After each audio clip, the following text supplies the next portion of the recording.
convoluer avec le transformé de Fourier de sinus cardinal. Alors, nous avons vu dans le cours que la transformée de Fourier d'un rectangle, la sinus cardinal. Et si j'applique la propriété de dualité, donc la transformée de Fourier d'un sinus cardinal, ça va être un rectangle. Alors, je vais écrire ici la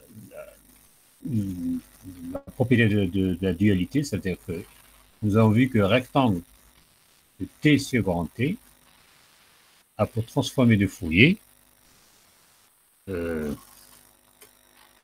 T sinus cardinal de f fois t. Ça, on l'avait démontré. Alors maintenant, je vais changer t en f, sinus cardinal t grand f, d'accord? Quelle est sa transformée de Fourier? Donc nous avons dit que c'est s de moins f, c'est-à-dire c'est rectangle, puisque rectangle est pair, c'est f sur grand f. D'accord? Donc, mon sinus cardinal ici, d'accord? Là, excusez-moi, là, je préfère pas mettre des pi ici. Hein. Voilà. Là, j'enlève. Voilà, j'enlève. Dans le texte même, j'ai les mis. C'est ça, j'ai les mis, mais il ne faut pas le mettre. D'accord? Alors, donc corriger dans le texte, sinus cardinal, c'est 2f0t. Ah, pardon, 2bt. Alors, j'ai ici sinus cardinal f fois t. Donc pour moi, grand F, ça va être 2b. Donc je vais écrire 1 sur 2b, rectangle, f sur 2b. Voilà.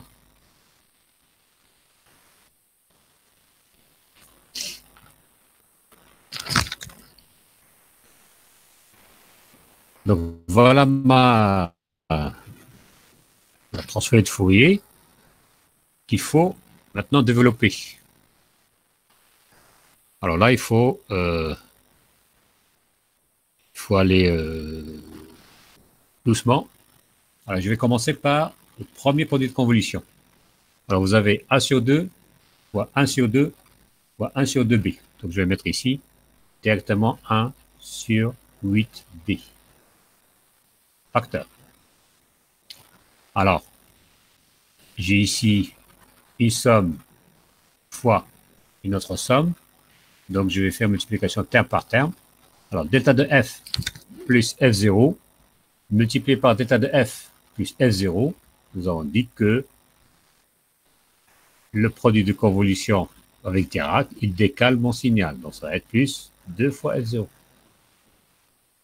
c'est f0 là, plus celui-là.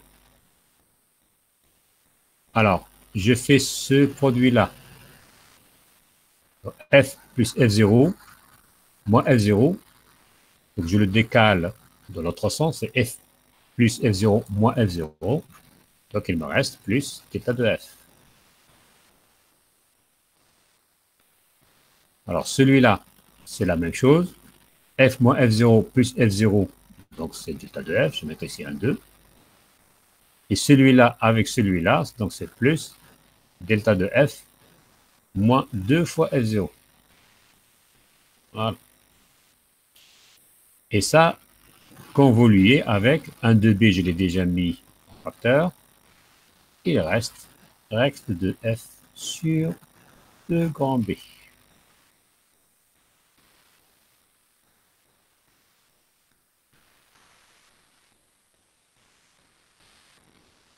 Donc là, je vais mettre ça en rouge pour ne pas mélanger. Donc bleu, voilà.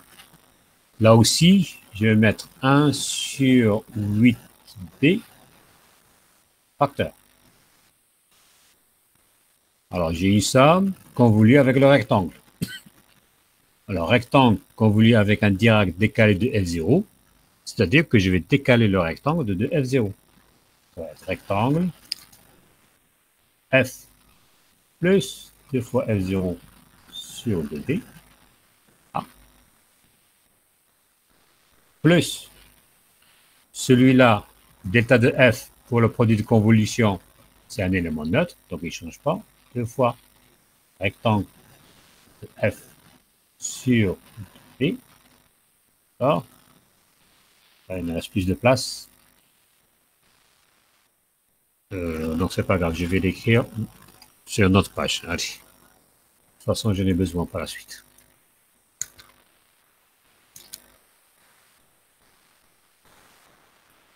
Donc, le troisième produit de convolution, c'est un rectangle décalé de 2F0 à droite. Donc, ça va être rectangle F moins 2F0 sur 2B. Alors, je vais écrire ici le transformé de Fourier par x de f est égal à 1 sur 8b facteur du rectangle f plus 2 fois f0 sur 2b plus 2 fois rectangle de f sur 2b plus rectangle de f moins 2 fois f0 sur 2b. Donc voilà. Voilà le transfert de Fourier. Alors, je vais essayer de tracer ce transfert de Fourier.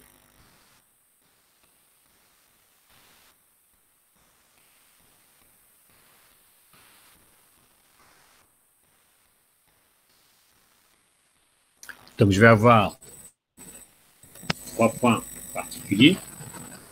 Alors, tout d'abord, 2F0. Donc, elle est là.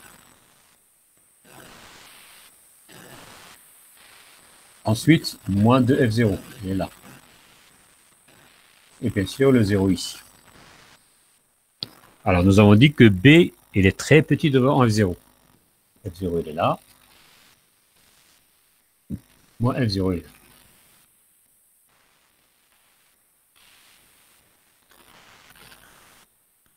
Alors, je vais commencer par le plus simple. C'est celui-là. Donc, c'est un rectangle de centre 0 de largeur 2B. Donc, largeur de B. Donc, je vais mettre ici moins B plus B. Puisque B, il est très inférieur dans F0. Et je trace le rectangle comme ça. Et l'amplitude, c'est 2 sur 8B, donc c'est 1 sur 4B.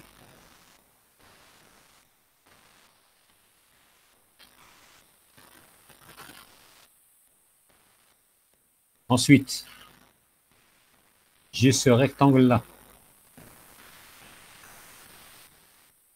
Donc celui-là, c'est un rectangle F plus le centre de F0. Donc, plus le centre de F0, ça veut dire que le centre il est en moins de F0 ici. Et la largeur, c'est toujours B moins B. Je vais avoir ici moins de F0 moins B, moins de F0 plus B. Et je vais tracer le rectangle, mais cette fois-ci, c'est 1 sur 8B comme amplitude.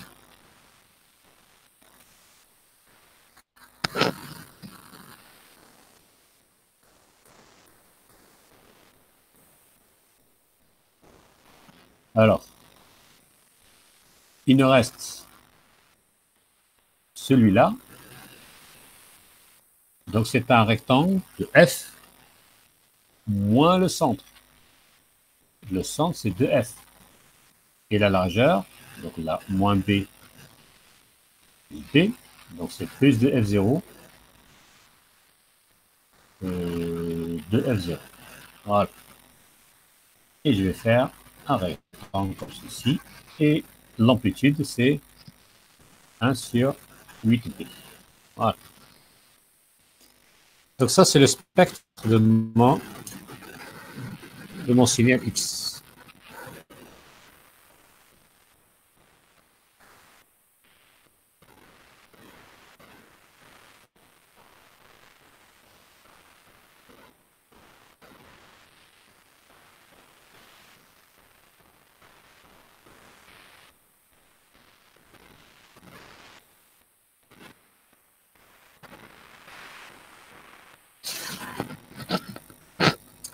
Ensuite, ils disent de déterminer l'énergie de X.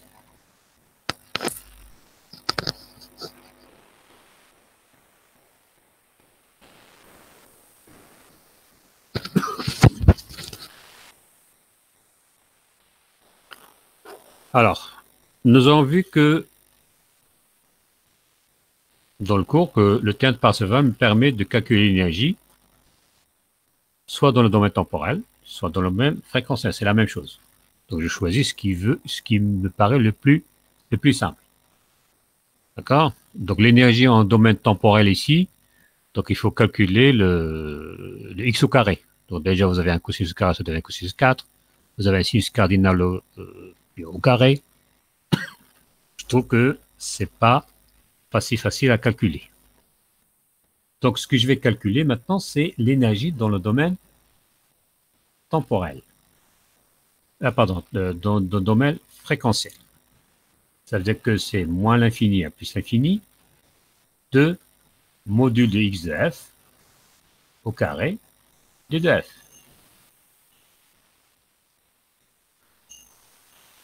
D'accord?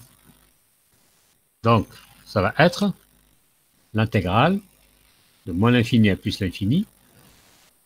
Alors, vous avez x de f, c'est 1 sur 8b, facteur du rectangle f plus 2f0 sur 2b, plus rectangle de f sur 2b, plus rectangle de f moins 2f0 sur 2b. Voilà. Multiplié encore une fois par la même chose. Hein.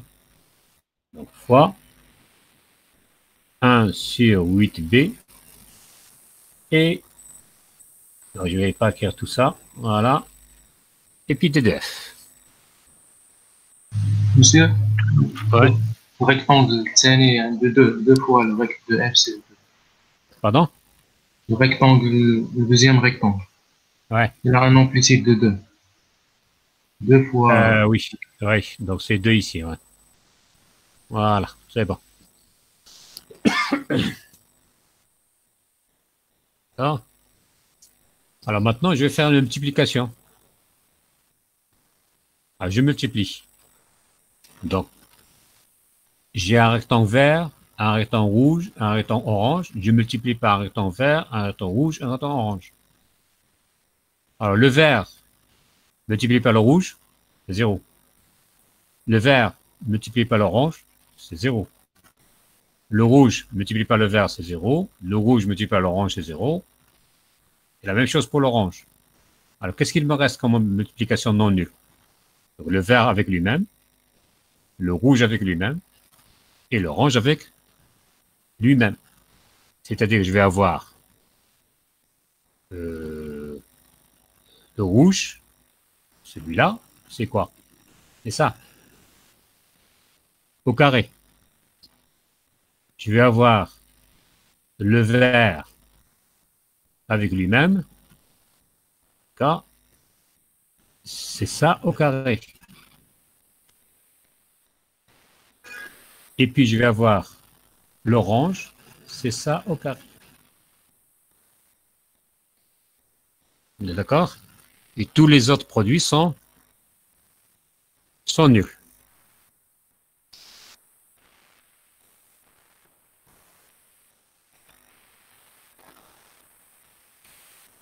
Alors, je vais écrire ceci.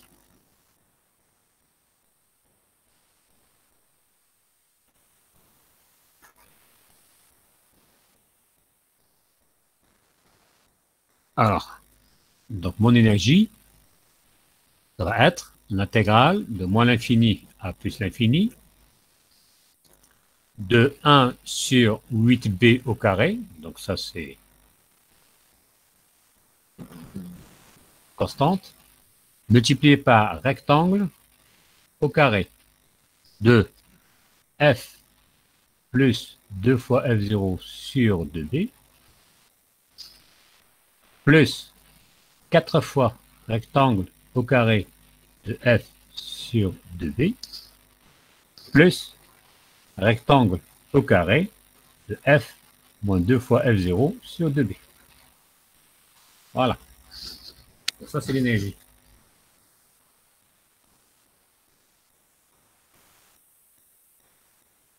Alors, je continue mon calcul. Donc, 1 sur 8b au carré. Donc, ça ne change pas. Facteur.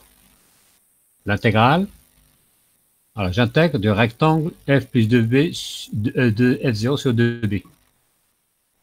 Alors, voilà. Je reviens ici en arrière.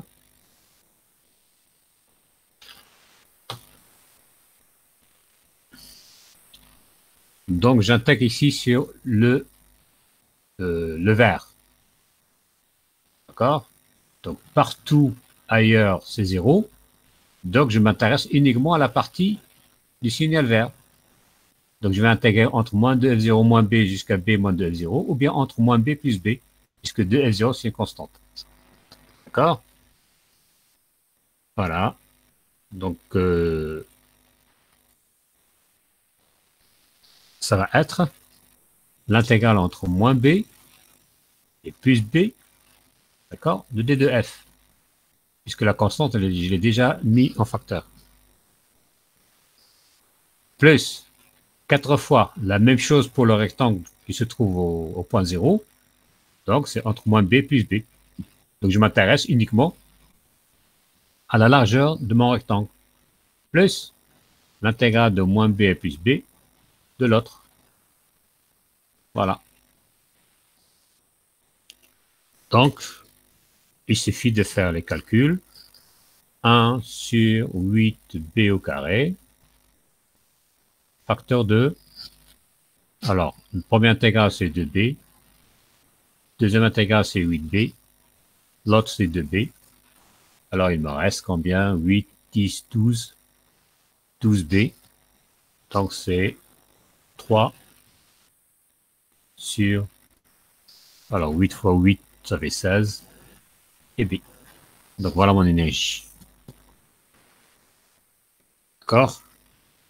Moi, je trouve que c'est beaucoup plus simple, beaucoup plus facile de calculer l'énergie comme ça que en temporel. Là. Les calculs, pour faire l'intégrale, hein, c'est pas évident. Donc, il faut savoir faire les opérations sur les signaux. Hein. Ça. Ah.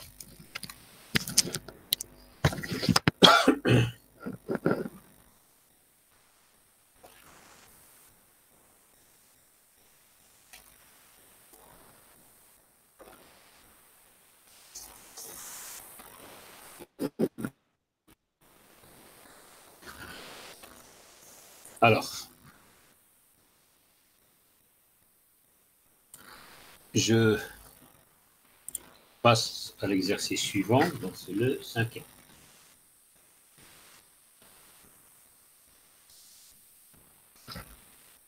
Alors, nous avons une fonction h de p est égal 2 moins 2p sur p au carré plus 6p plus 8 exponentielle de moins 2p. Alors, il demande de trouver les pôles et les zéros de h de p. Tout d'abord.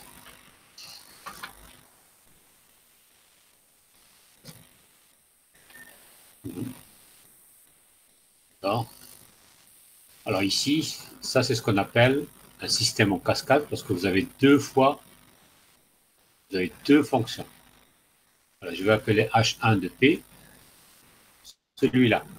2 moins 2P sur P au carré plus 6P plus 8. D'accord? Donc H de P, c'est H1 de P fois l'exponentielle. Alors, je vais m'intéresser tout d'abord à ce H1, de court. Alors, je vais chercher les zéros et les pôles. Alors, je vais commencer par les zéros. Ça veut dire que 2 moins 2P est égal à 0. Donc, P est égal à 1. Et puis, les pôles, c'est P au carré plus 6P plus 8 égale à 0. Donc, je vais soin de faire les calculs comme il faut. Donc, c'est moins 2. Et P est égal à 4. D'accord? Alors, je vais tracer ces pôles, les zéros, dans le diagramme P. Donc, ça, c'est la partie imaginaire. P. Ça, c'est la partie réelle de P. Alors, vous avez un 0, il est là, en 1. Vous avez un pôle, je trouve au moins 2, il est là. Alors, là, c'est moins 4. Hein. Et un autre pôle, au moins 4. Donc, voilà mon diagramme.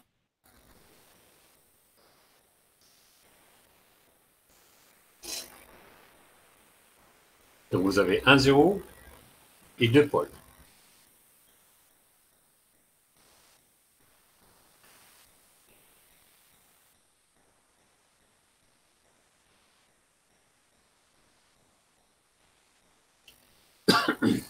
Donc, j'ai déterminé les pôles, les zéros. Alors, ce qui m'intéresse maintenant, c'est de déterminer la transformée de la place inverse. Et ils ont précisé pour toutes les régions de convergence de H de P. Alors, quelles sont les régions de convergence de H de P ici?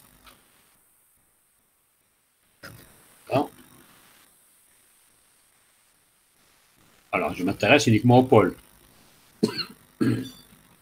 Alors, la région de convergence, il peut être soit ici, c'est-à-dire sigma supérieur à moins 2. D'accord? Donc, la partie réelle est supérieure à moins 2. Il peut être soit là, entre les pôles. Ça veut dire que sigma est compris entre moins 4 et moins 2.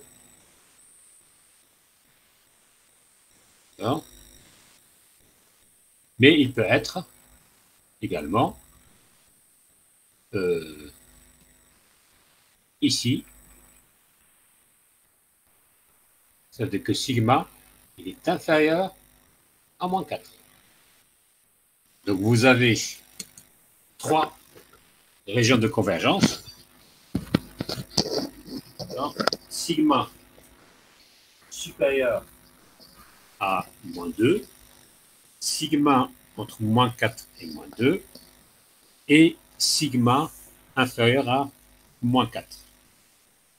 Alors, si vous vous rappelez bien, lorsqu'on avait traité le transfert de la place, on a défini le signal de droite.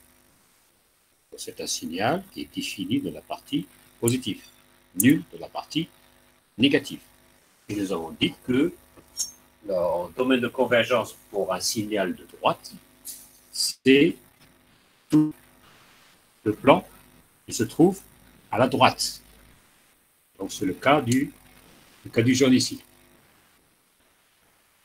Et nous avons défini le signal de gauche, tout signal appelé de gauche, c'est un signal qui est nul de la partie positive, qui n'est pas nul de la partie négative.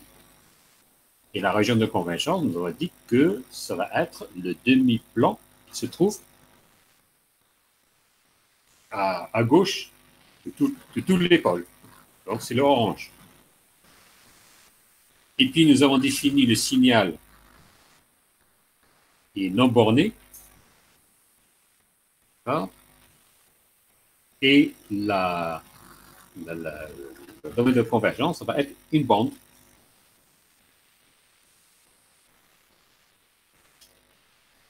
Donc, une bande verticale, ce que j'ai représenté ici en bleu. Donc je vais étudier chaque cas à part. Vous allez voir que, suivant le domaine de convergence, le transfert du foyer peut, le transfert de la place, il peut changer.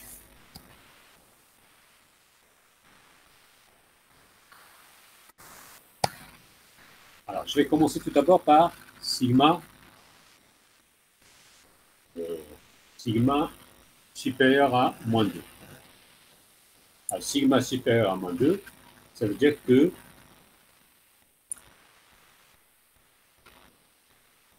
c'est le demi-plan à la droite d'épaule du signal.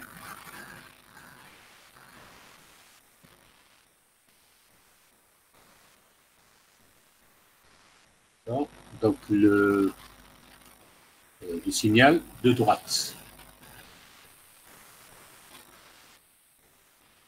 J'en ai ça parce que c'est le sens. Voilà. Voilà. Donc c'est un demi-plan à la droite d'épaule. Donc c'est ce signal de droite. Alors maintenant, je vais chercher, dans ce cas-là, la transformée inverse. Alors je sais que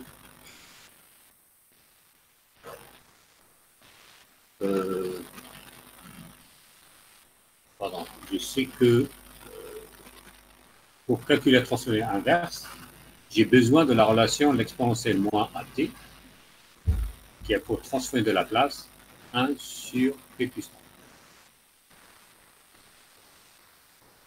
Donc, je vais prendre le H1 de T,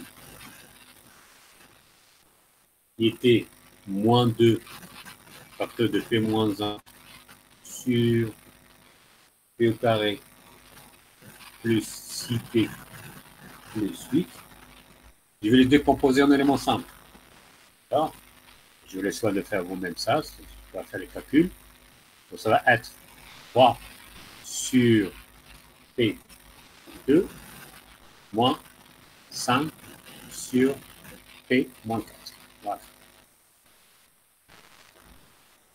Donc, on nous a déjà, nous avons déjà calculé les pôles, donc c'était moins 2 et moins 4. Et pour chercher le A1 et A2, donc il faut multiplier par H1 de T, et puis vous calculez au point P égale moins 2, P égale moins 4. Donc, voilà. Alors, dans ce cas-là, puisque le signal il est de droite,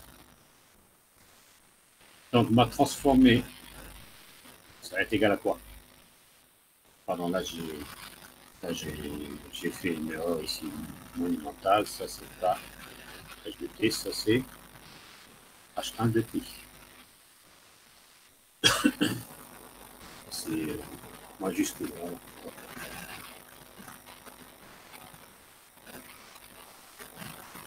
Alors maintenant, je fais la transformée inverse. Puisqu'il s'agit d'un 1 sur P plus A, donc je vais avoir 3 fois E moins T moins 5 fois E moins 4T. Mais comme le domaine de convergence est supérieur à moins 2 et que le signal est de droite, donc je dois mettre ici un U de T pour bien montrer que ça c'est un signal de droite.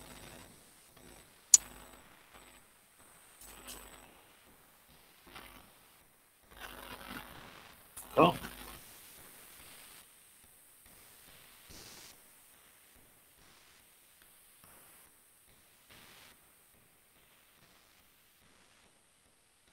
Mais là, nous avons calculé la transformée de la place inverse pour H1.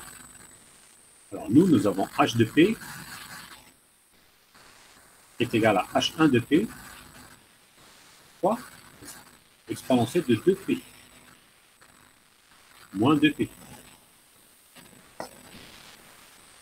Alors, nous avons dit que si jamais je multiplie H par un exponentiel, ça veut dire que je vais décaler H1 de T moins 2. Donc, il suffit de mettre ici moins 2 fois T moins 2, moins 4 fois T moins 2, tout simplement. Donc, vous décalez tout de T moins 2. Donc, voilà la transformée de la place inverse de cette fonction-là si jamais je prends le domaine de convergence sigma supérieur à moins 2. D'accord?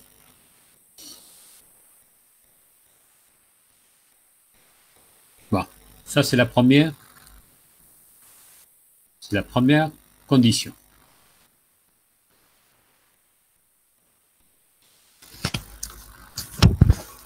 Alors, on va voir maintenant la deuxième condition.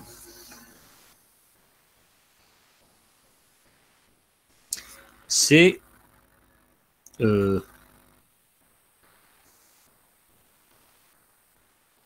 sigma en compris entre moins 4 et moins 2.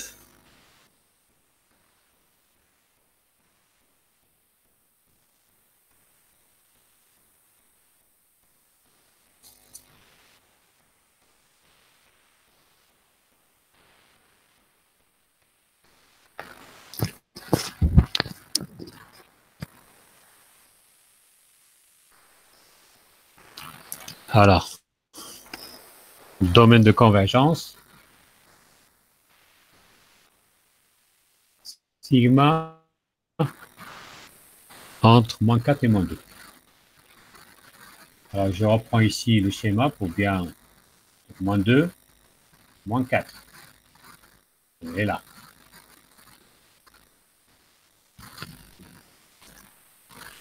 D'accord? Ça veut dire que j'ai un signal de gauche et un signal de droite. D'accord? Donc, je repars de la fonction de transfert non H1 de P, c'est égal 3 sur P plus 2 moins 5 sur P plus 4.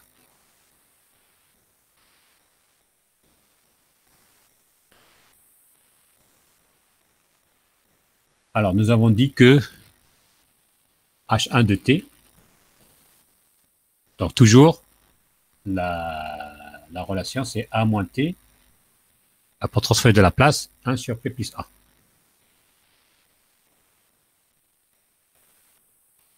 D'accord? Mais, il ne faut pas oublier que j'ai aussi un truc comme ceci, de gauche, qui va avoir moins 1 sur P moins A, alpha.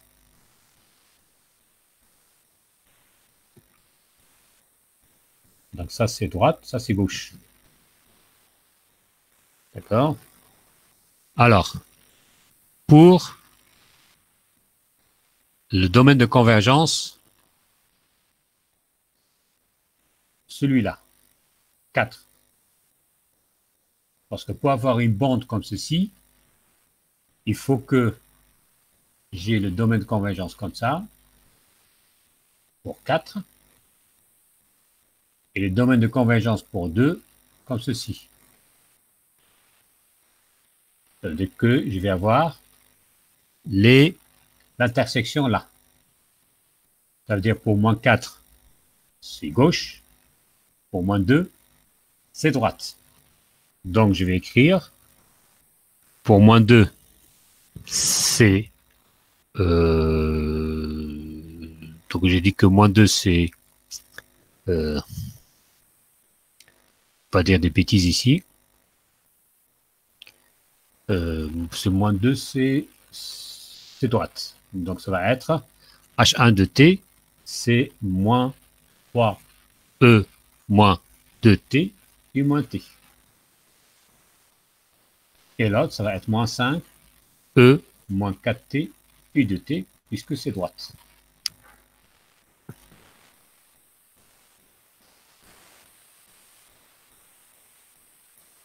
Donc, je répète encore une fois. Pour le pôle moins 4, j'ai le signal ici.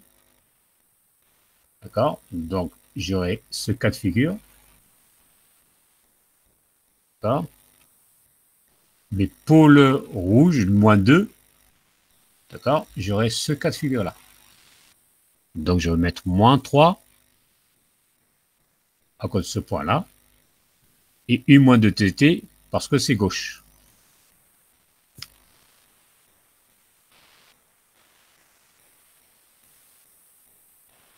Donc, vous voyez bien que ça a changé par rapport à l'autre.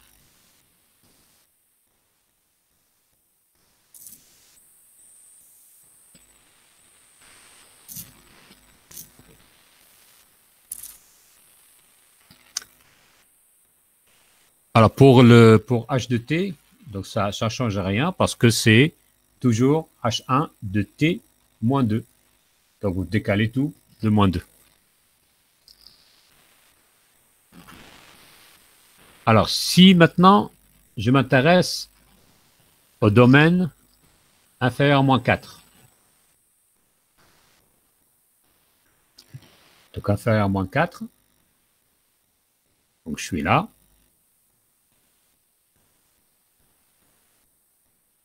Domaine inférieur à moins 4, elle est là.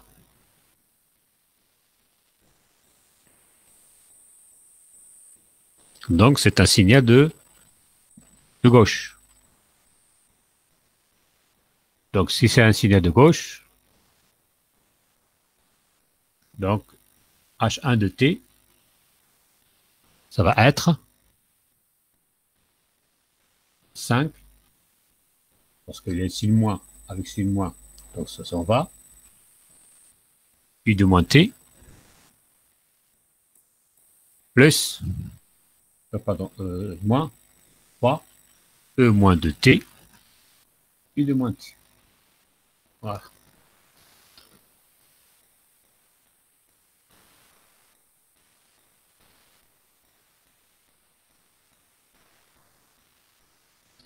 Alors, chaque fois que vous allez faire calculer et transformer de la place inverse, faites attention que si vous avez un signal de droite, donc le domaine de convergence, c'est demi-plan de droite. Si vous avez un signal de gauche, c'est demi-plan de gauche, donc vous allez mettre un U moins T. Il faut bien montrer que le autre signal il est à gauche et non pas à droite. Et s'il est borné, donc comme dans le cas ici, moins 4, moins 2, là vous avez une bande de plan verticale. Donc vous avez et la droite et de gauche. Donc il faut voir où est la droite, où est la gauche. Donc ça c'est pour montrer tout simplement l'intérêt du domaine de convergence.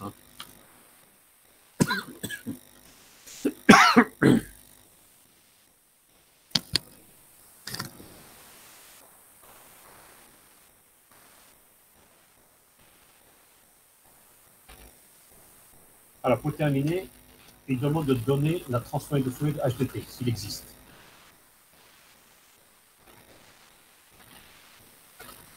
Alors, ici,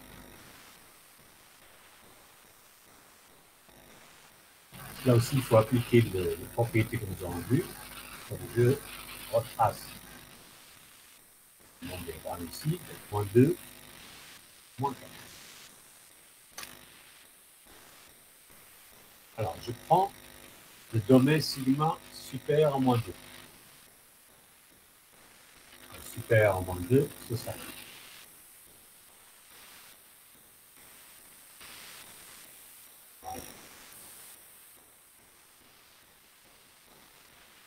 Alors maintenant, je vais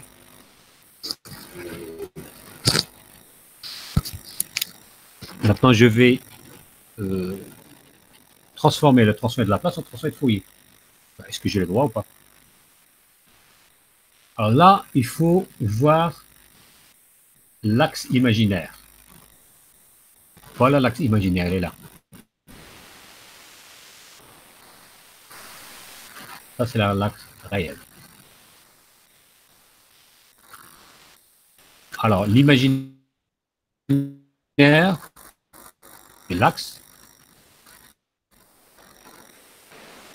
S'il se trouve dans le domaine de convergence, alors dans ce cas-là, transformé de Fourier existe.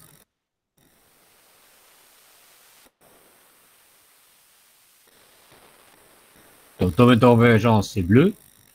L'axe imaginaire est là, donc il est dans le domaine de convergence, donc la transformée de la place existe. Et dans ce cas-là, je vais écrire tout simplement P égale à J oméga. D'accord? Et je vais mettre 2 moins 2J oméga sur J oméga au carré. Et vous avez votre transformée de Fourier.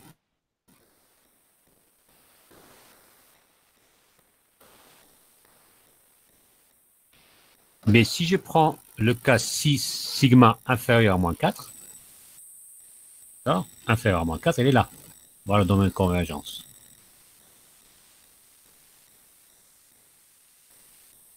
L'axe imaginaire, elle est là. Il n'est pas dans le domaine de convergence. Donc, imaginaire de P n'appartient pas au domaine de convergence. Donc, la transformée de Fourier n'existe pas.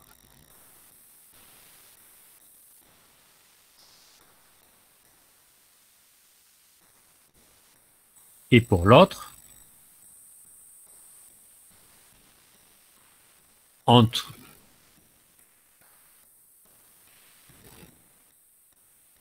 d'accord, là aussi, l'axe imaginaire n'appartient pas au domaine de convergence. Et là, la transformée de Fourier n'existe pas. Donc la transformée de Fourier, je peux le calculer que dans le cas où sigma est supérieur à moins 2, puisque l'axe imaginaire se trouve dans le domaine de convergence. Donc je peux transformer la place en Fourier.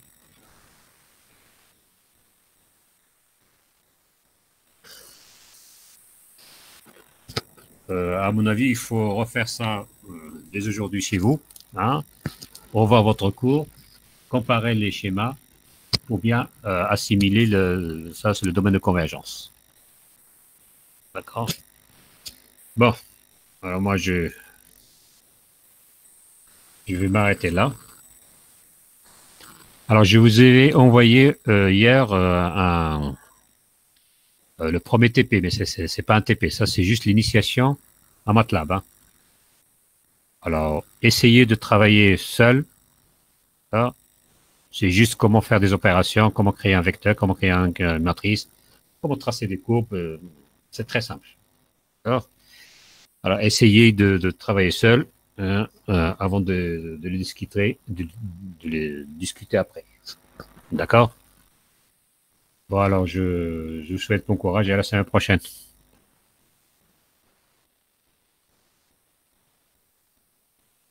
Merci, monsieur. Au revoir. Merci, monsieur. Merci, monsieur. Au revoir. Merci, monsieur. Au revoir. Allez, bon courage.